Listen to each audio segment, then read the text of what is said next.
Sean, we're ready? Yeah. Stick your banner.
Can I call everyone to order, please? Take your seats.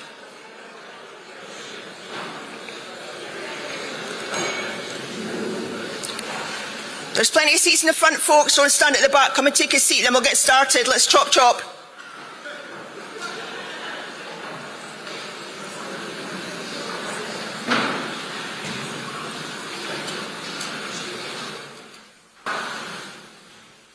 Fantastic, thank you.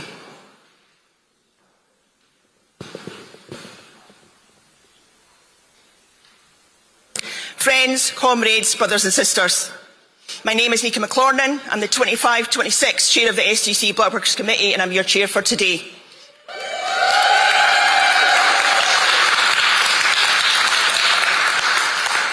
I'm a proud Dundonian, I'm a lifelong trade unionist, a member of USDAW and a Windrush descendant. I'm proud to say we have a great line-up today with First Minister John Swinney joining us alongside the leader of the Scottish Labour Party, Anna Sarwar. We also hear about the struggle and strength of migrant care workers from unions and REP, sorry, I know I've totally got their name wrong, apologies, massive apologies for that. And we hear about how Forkett for All is uniting against the far right from Laura Murtagh.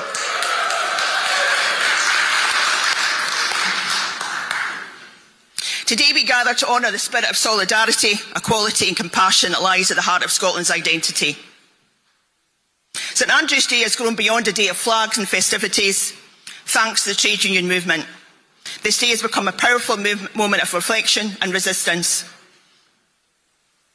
A day when we remember that Scotland's strength has always come from its people, from our shared humanity and from our unwavering commitment to justice. This march and rally is a testament to that commitment.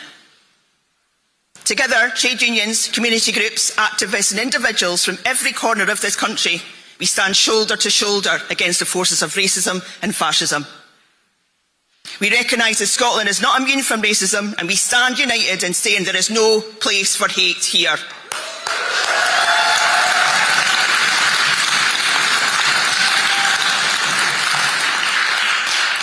For generations, Scotland has opened its doors to those in need, to refugees fleeing conflict, to migrant workers seeking dignity, to families looking for a better life. Their stories are now part of Scotland's story. They enrich our communities, strengthen our workplaces and remind us of our shared responsibility to each other. But we also know that the fight is far from over. Across the world, and yes, even here at home, the far right is on the rise again. Fear and division are being used to turn neighbour against neighbour. Lies are spread to make us forget what solidarity truly means. Up and down across Scotland, Scotland's workers have turned out in droves to fight back against the far right, who have been targeting hotels housing asylum seekers. In Aberdeenshire, in Falkirk and in Dumfries, we have seen protests outside these hotels. But in every case, despite the hatred, trade unions and communities have come together to fight back and defend their asylum-seeking neighbours.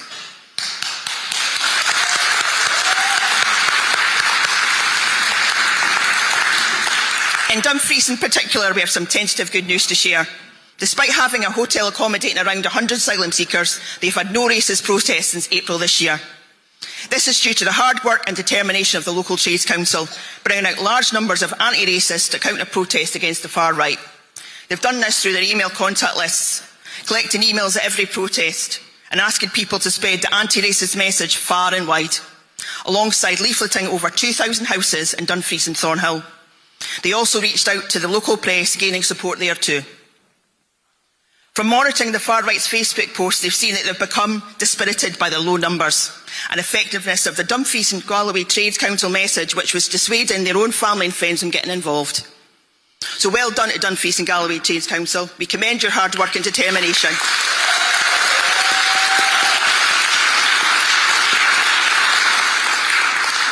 And we hope to see similar successes across Scotland. I'm looking forward to hearing what Laura from Falkirk has to say later on. But we know that turning out a counter-protest isn't the only way to defeat the far right.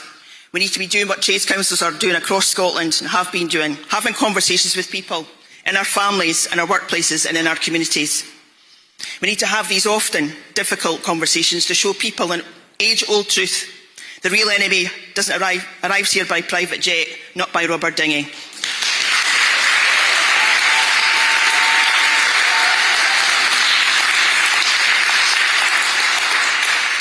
We need to show people that the only people winning from division are unscrupulous employers and right-wing leaders who'd happily see the entire working class suffer. We need to build community with our fellow neighbours.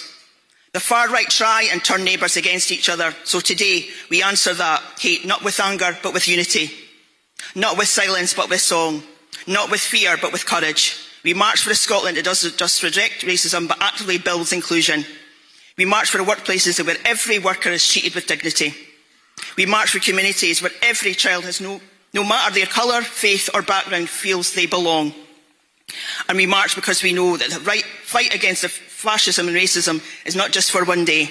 It's a lifelong struggle for justice, equality and peace. So let's today be a reminder: the heart of Scotland beats strongest when it beats for everyone. Let us carry that message forward from this march and rally into our workplaces, our schools, our communities and our homes.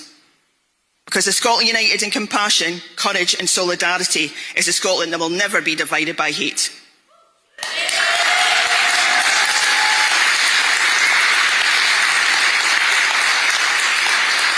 So thank you all for coming today, and I'll pass you over to my first speaker, First Minister John Swinney.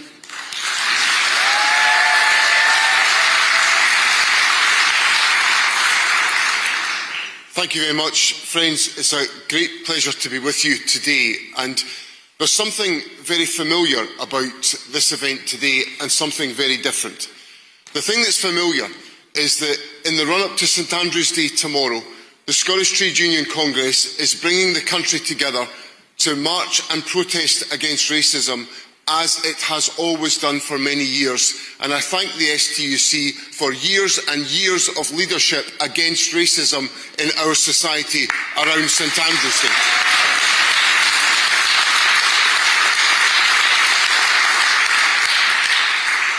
But the thing that's different is that the urgency and the necessity of the message of standing against racism is ever more important today than it has ever been at any stage in my life before. And we have to be alive to the real threat that faces our communities and the things we value. So the leadership of the Scottish Trade Union Congress in bringing us together today for this protest against racism, yes, has got its roots in many years of campaigning by the STUC, but it is a vital statement of solidarity in Scotland today that we will stand up to racism and we will do it together as a community.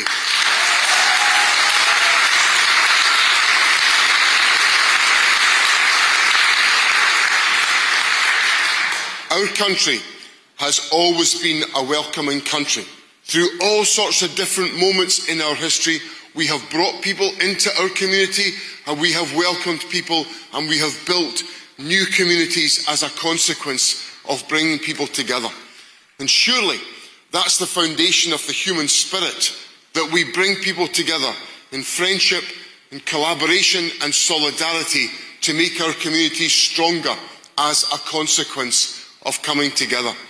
And when I think about elements of our society upon which we rely fundamentally, like our National Health Service, or our social care system, or the strength of our universities, or the diversity of our colleges, or the way in which individuals contribute to our labour market, how on earth could we have got to where we are today without relying on people that have chosen to make Scotland their home as a consequence of their choices in life, and also by facing up to the challenges and difficulties they have faced in coming here as refugees? And we are stronger because of all of that in our country today.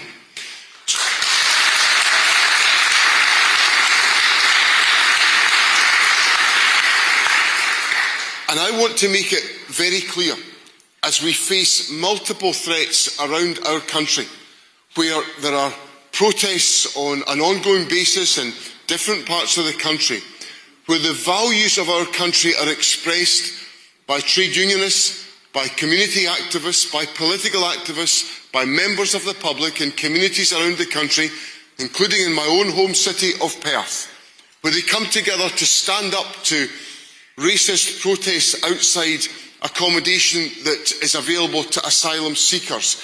That's the expression of the true values of Scotland when we stand together against racism in our communities.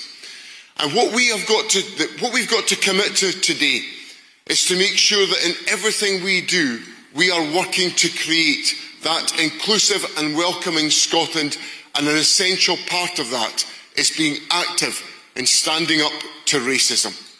So as we approach St Andrew's Day tomorrow, a day where we reflect on the nature of our country, about who we are, about being a welcoming people, a country that brings people together, we have a moment to stand in solidarity and make it clear that racism will never be tolerated in Scottish society. And I give you this pledge as First Minister: I will always give the political leadership to stand up to racism in our country.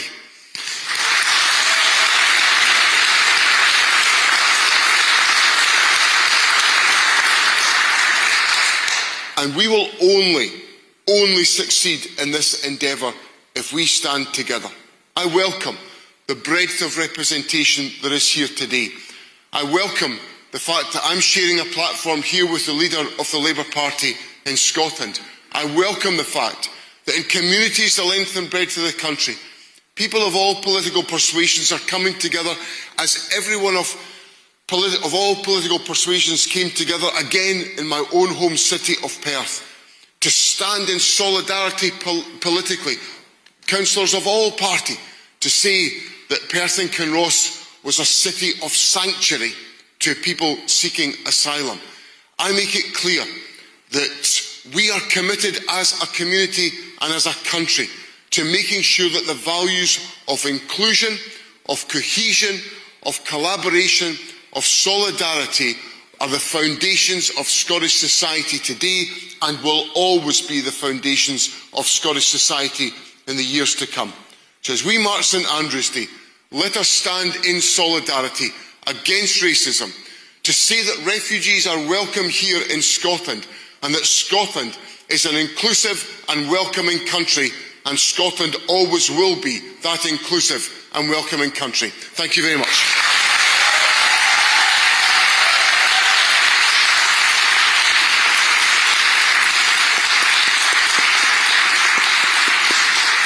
Fantastic, John. I think I can guarantee and say that your son's going to be very proud of that.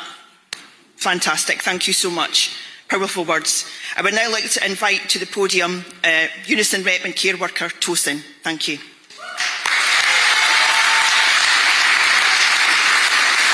Thank you, everyone. Ladies and gentlemen, thank you for giving me a moment to speak. I will share something personal, something that has been sitting heavily in my heart. My name is STUC St Andrew. I am a care worker. I have been here for over 3 years and I live just outside Glasgow. I'm a member of Unison and also I'm a member of Organising Care Committee. So we have conducted a survey, the largest survey undertaken by migrant care workers in Scotland. Nearly 700 workers completed the survey, and I will share some of this experience and some of our findings with you. Before I came to Scotland, all I ever heard was good stories. People told me that Scotland was one of the friendliest places in the UK, a place where doors opened easily and where communities welcome newcomers with genuine hearts. But recently, I have found myself asking if the Scotland I dreamed of is slipping away from me. The current visa arrangement where an employer holds the visa of migrant worker has led to so much exploitation for care workers. Some employers are taking advantage and exploiting care workers because if you lose the job, you lose the visa. Extra hours or not enough hours to survive, too many clients not getting access to training or breaks. These are common experience and we need Westministers to change this visa. So we are not bonded to our employers but free to move employer without penalty. Unison is calling on the Labour government to deliver this. However, in Scotland, they also can do better. For instance, the treatment of migrant workers in Scotland when they lose their visa because an employer's license was revoked, or an employer chooses not to renew license of a care worker, that care worker faces deportation or destitution. The Scottish government announced financial assistance to migrant care workers who wish to travel from England to Scotland. However, the Scottish government does not provide safeguard for the migrant worker who live here and have their visa revoked. The scheme for assistance of migrant worker is designed without our voices or input and with only employers in mind. This must change. All care workers deserve dignity, respect. All care workers deserve fair pay, work, and the freedom to change employers. Thousands of migrant care workers provide vital, essential services across Scotland, helping the most vulnerable people. However, while doing that work, they are also vulnerable too. A close friend of mine, a community carer, went through something in October that no one should ever experience. While simply doing her job, she was attacked by a white man in Glasgow. It hit her on the chest several times. It smashed her car window. She was left shaking, afraid and confused. She called the police, and when the police arrived, they took the report and gave her a ticket number and then told her she might have to wait for about 6 months before her attacker could be taken to court. And to make matters worse, she could not get paid from her employer. Imagine being assaulted at work and then losing pay at the same time. She had to go back to work to the next day with the pain. Most migrant care workers in Scotland are also parents. Our children are struggling too. Many of them are facing physical and verbal attacks in school. And what hurts me most is knowing that when the incidents are reported, some schools do very little. Instead of protecting our children, instead of taking their fears seriously, the issues are being brushed aside. No parent should ever send their child to school worrying about whether they will come home hurt or emotionally broken. And these stories do not end here. In workplaces across Scotland, many migrant workers are facing lies, racist comments, and discrimination. These people work hard and they contribute, they support their families, but instead of being judged by their efforts or their character, some of them are judged by only by the color of their skin. This is unfair, this is painful, and this has happened far too often. As we gather to mark St. Andrew's Day, a day that is meant to represent kindness, courage, and compassion, I feel it is important to speak honestly about what is happening. We are not here to point fingers or create division.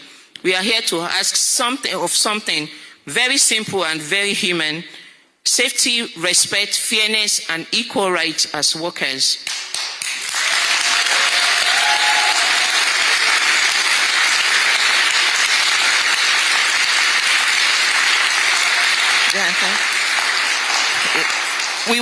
We want a Scotland where children can feel safe at school. We want a Scotland where carers can do their jobs without fear of being attacked. We want a place where migrant workers are treated with the same dignity as anyone else. We want a society where we can close our eyes at night and know we are safe. Even with everything that has happened, I still believe in Scotland. I still believe in the goodness of its people. I still believe in the welcoming country that first drew me here. I believe that Scotland can live up to the stories we were told, stories of fairness, kindness, and community. So today, as we speak, not out of anger, but out of hope, not to divide, but to remind the country of the values it is known for. We raise our voices in our unison alongside care workers, because only by building unity we will succeed. We raise our voices because we believe Scotland can be better, and we believe we want to be part of building that better Scotland. Thank you, everyone.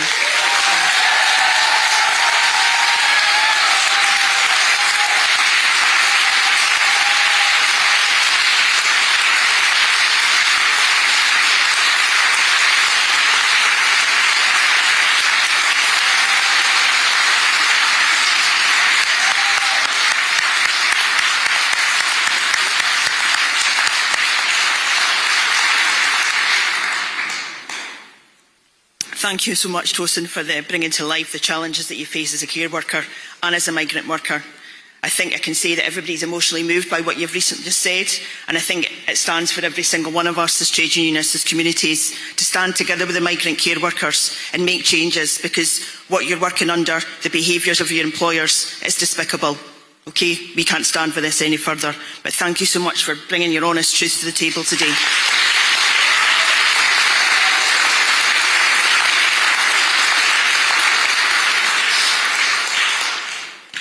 I'd now like to invite my next guest speaker, Laura Murtagh, who is an independent local Falkirk councillor and also Falkirk for All. Thank you, Laura.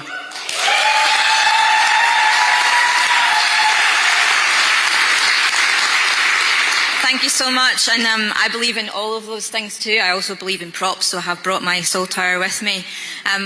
Hello comrades, hello Glasgow, and I bring with me greetings from Falkirk. It's great to be among friends. It's great to be among all these positive voices. And I want to make a special shout out to the women against the far right Scotland who are here. Because this has become a gendered issue too. It has become an issue where women's rights are being used by the other side, and we are not going to let them, because we are women and we can fight, and we don't need the fascist right.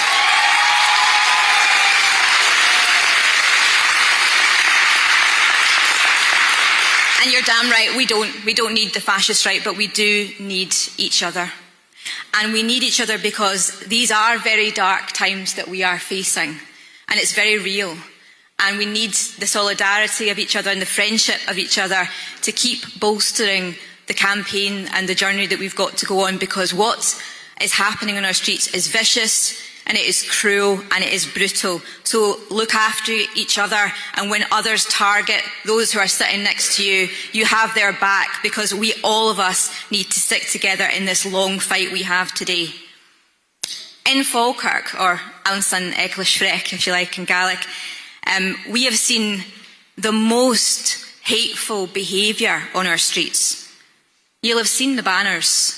Kill them all. The 14 words of white supremacy. The rampant and unapologetic Islamophobia which we have seen. You'll have heard maybe some of the speeches that I still cannot believe that I have heard on our streets. Keep Scotland white. Keep Britain white. And over from racists, the shout, send them home, send them all home, that asylum seekers are beasts, the dehumanisation of that, and that we are all, the people who stand in Falkirk for all, and there are many here today, that we are standing as somehow pedo protectors and rapist apologists. Well, I can tell you that we are not. But remember, of course, none of what the other side are shouting is racist. Oh, they're not racist. Oh, no. These are just concerned citizens raising legitimate concerns. Concerns about women and children's safety, of course. That's why they shout horrendous abuse at women. That's why they follow us to our cars. Why they shout at us, why they record our number plates, why they thrust their phones into our cars as we're trying to wait, why they abuse us abominably, not just to our faces, but online, in some of the worst abuse that I have ever encountered in the last 25 years that I have been campaigning. And I won't repeat it here, because I'm not going to give it the dignity. I'm not going to use those words, but I have never in my life, and have faced quite a lot of abuse, to be perfectly honest, received this kind of abuse before, and that is what's happening to individuals on our streets. So there will be protests and counter-protests in Falkirk this afternoon, as there will be in many places, and as there was on Wednesday night.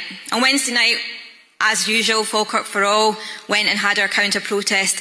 Things got violent at the end. They got ugly as we were followed to our cars.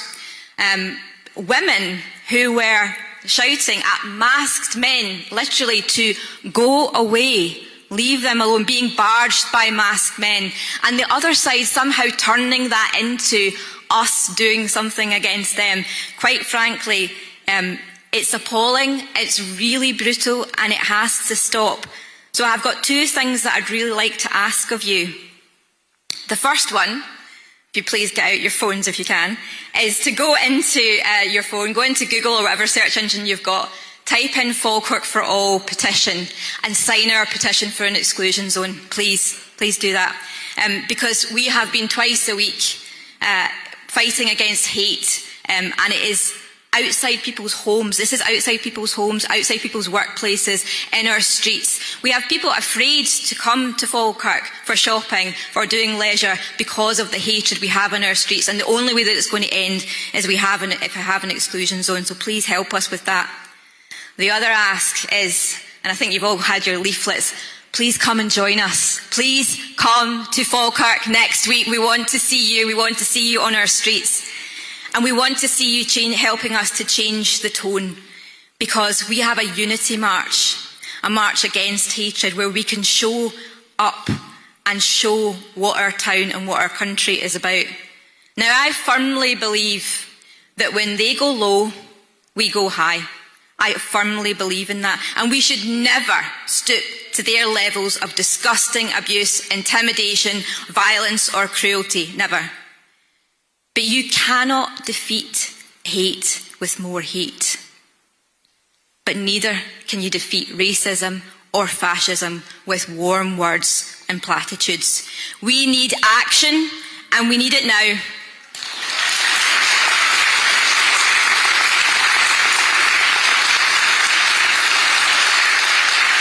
It is not enough just not to be racist. You don't get any medals or badges for that here. It's no longer enough even to be anti-racist. We must, each of us, fight racism, because it is here and it is now and it isn't going away unless we do something about it.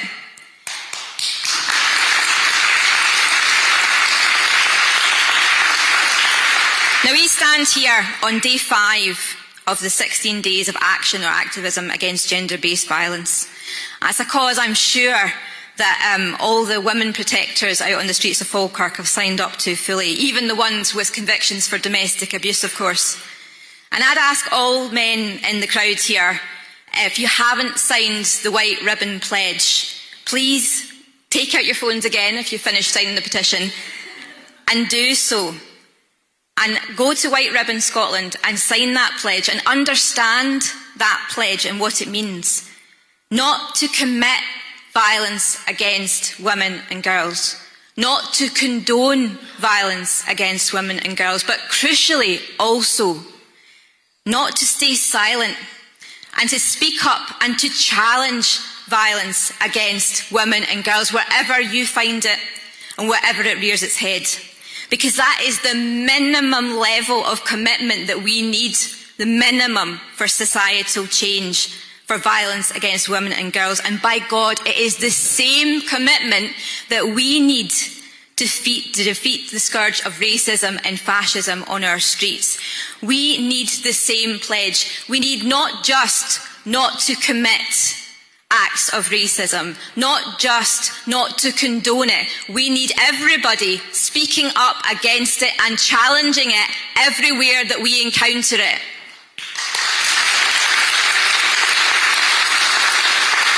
And we have to do it, because if we didn't see the danger before, we must see the danger now. Come to Falkirk and you will see the danger on our streets. We might not be able to defeat the algorithms of hate out there on social media, but we can have those conversations, those difficult conversations with our families, with our workmates, even in places where we might not usually have them. And I believe the football should be a sanctuary, but you know, hey, I'm going to have them at the football too, or in the pub, on the family WhatsApp group. Because do you know what? That's where the racists are having their conversations. They're not shy to go through those channels, and they'll be using them. So we've got to do that too. It doesn't matter how awkward it is. If you are safe to do so, you need to raise your voice. And if we need any proof of the influence that they are having, that those voices are having, look at what is happening to the language of our politics down in Westminster. Look at the announcements that are being made by our Labour government. Look at how those measures are being introduced. And I'm not having a go at anybody in particular, but you cannot deny that it is the pandering of the lurch to the right, that impact that is having is changing our politics, and we must not let that happen, and it cannot happen here in Scotland.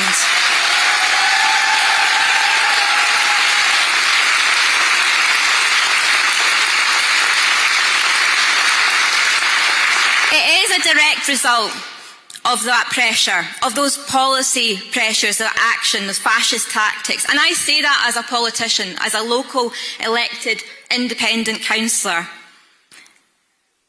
And it's not about compromise. We all can compromise. Compromise is important, and listening to each other is important.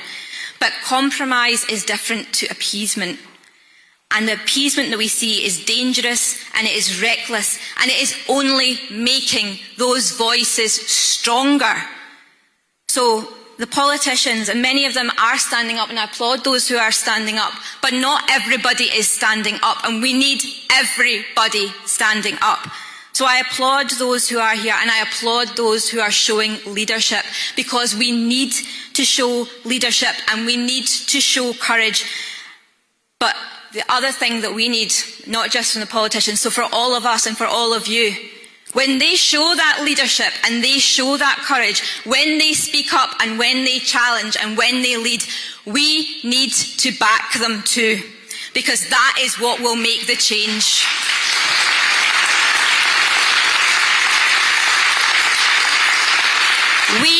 need to show them and everyone that this is what the people want, that this is what Scotland wants, that what Scotland is, what Scotland demands, and that this is our flag and it belongs to each and every one of us, and it symbolises the values that our great nation and our people are known for the world over.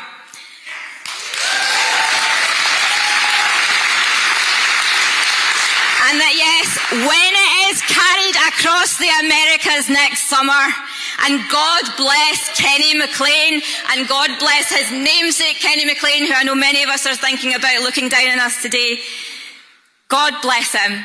When it is carried across those Americas, it shall remain untarnished by hate. It will be a flag untarnished by division. It is a symbol of unity, because just like our wonderful Tartan Army, who are known for their joy and their happiness and their, well, some other things that they're known for too, but we'll not mention them, not in a church. But they take with them always the spirit of Scotland, a Scotland that is about friendship, a Scotland that is about solidarity, a Scotland that is about welcome. And it was a Scotland that welcomed my mother 50 years ago, still without voting rights for Westminster, but upholding, I have to say, our Scottish traditions, even now as we speak, composing a dance for the Royal Scottish Country Dance Society about the wee bridge between Hamilton and East Kilbride. So I'm going to shout out to my mum for keeping our Scottish traditions alive in her own way.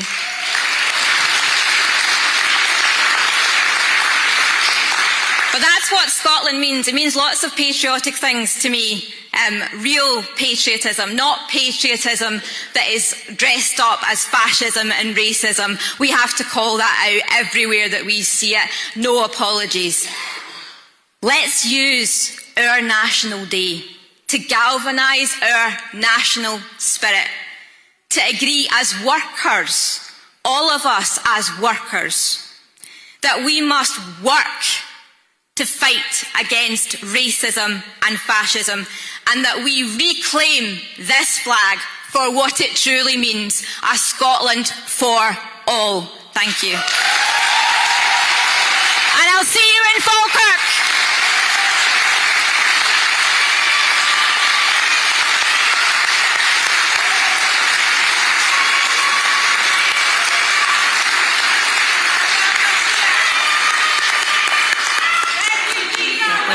Here.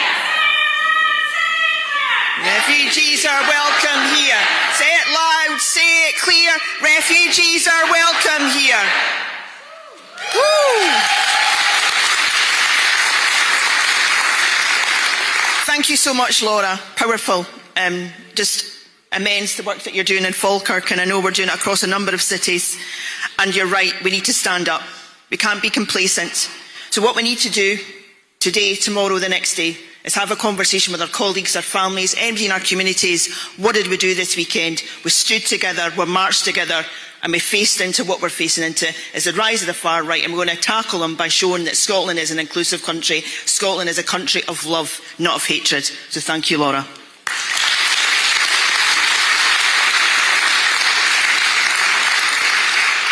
So it brings me great delight now to introduce my final speaker, Scottish leader, I need a drink, leader of the Scottish Labour Party, Anna Sarwar. Thank you.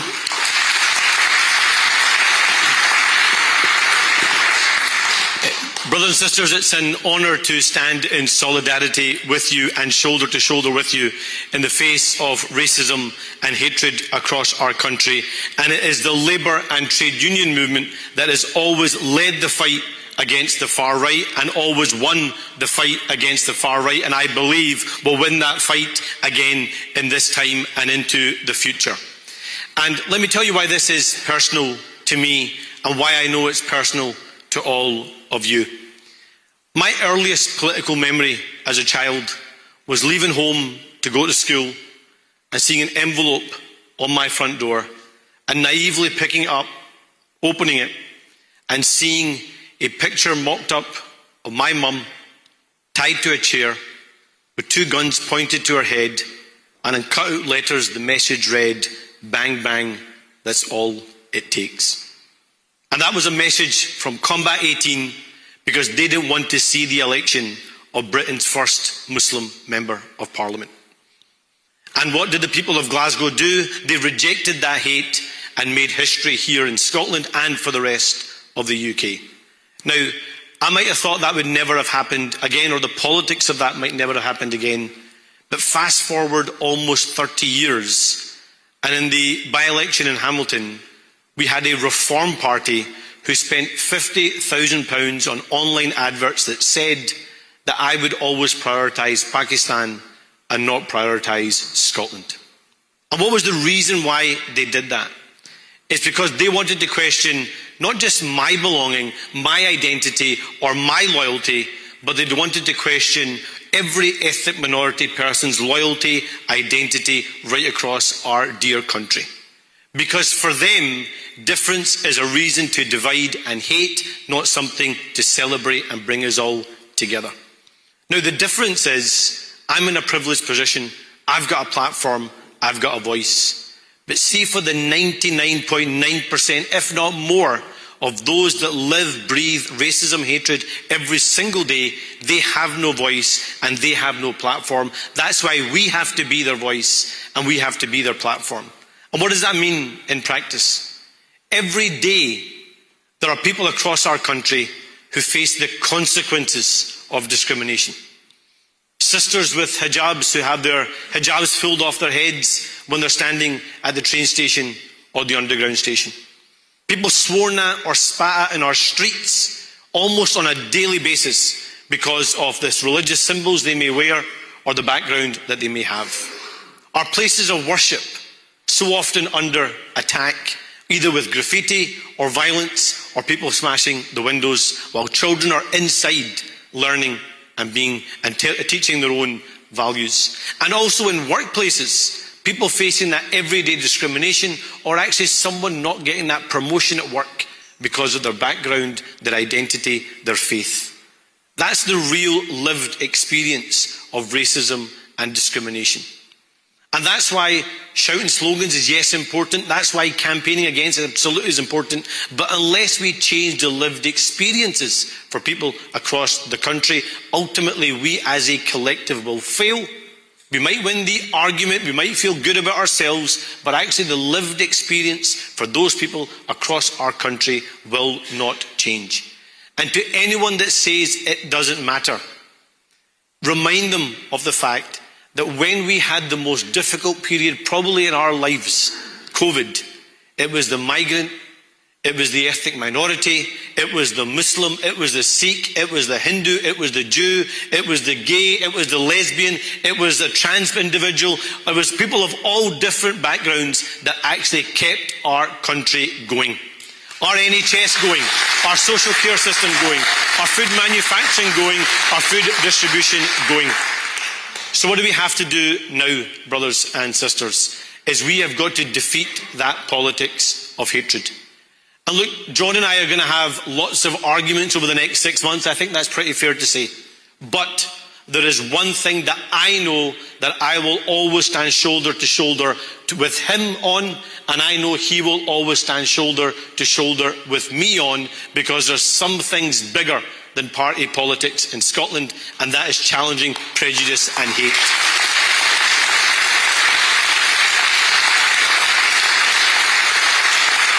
But I have a plea to you all, please, brothers and sisters, is don't just campaign for the hate that you face, also be a voice against the hate that others face too.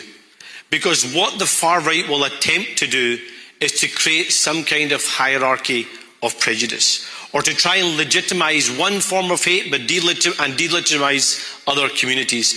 We have got to make each other's fight our fight. Because if we leave the fight against sexism and misogyny to the sisters, we will absolutely fail. We too have to use our voice to stand up against misogyny and sexism. If we leave the fight against Islamophobia to the Muslim communities, we will fail. We all have to view it as our fight. If we leave the fight against anti-Semitism to our Jewish communities, we will fail. We all have to see it as our fight. If we leave the fight against racism to our ethnic minority communities, we will fail. We have to see it as our own fight. And if we leave the fight against homophobia to our LGBT plus Q communities, we will fail. We have to see it as our fight too. Because only if we build that kind of society, if we build that kind of campaign, can we defeat the politics of Nigel Farage, Reform and all those that want to divide us.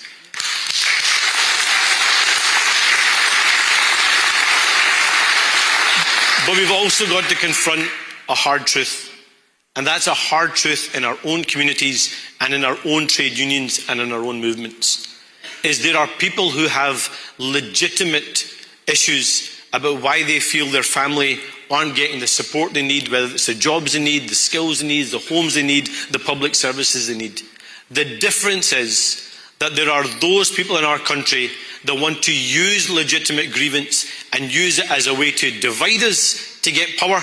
And there are those politicians that want to use those legitimate grievances and say these are the solutions to fix our country.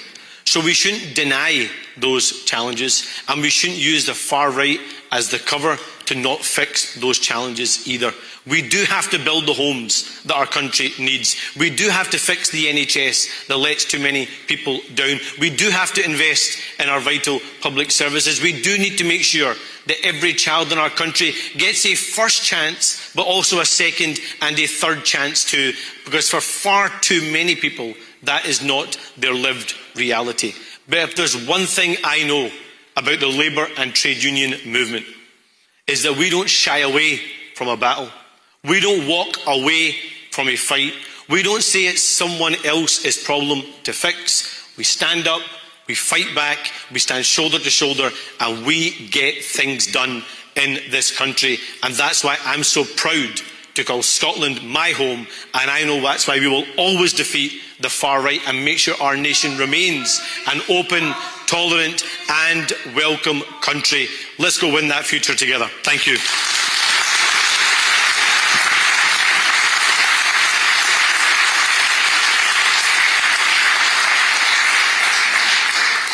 Fantastic, Anas. Thank you so much. So here we are, we come to the end. I don't really think I've got the real pace to roll together what everybody said today. But I think it's clear. We need to stand together, shoulder to shoulder. We need to challenge a narrative that's been shown across social media, challenge a narrative that's in some of our written media and some of our televisions that are coming in. We need to have those challenging conversations with individuals and our families, our communities, our workplaces and everywhere. But thank you so much for every single one of you today to taking your time out on a Saturday morning, a cold November morning, to come together, early starts. I know some of you have been up probably since the back of 6 like I was, to get here, to stand together, to show Scotland is a proud, inclusive country, that Scotland is for all. So thank you so much for every single one of you being here today, to listening to us. Thank you to all my guest speakers, wonderful speakers. As I said, I don't think I could sum you up. So I think what you've said is enough. But thank you so much. And let's again stand together. Let's show what we are as Scotland. We're a country of inclusion. Thank you.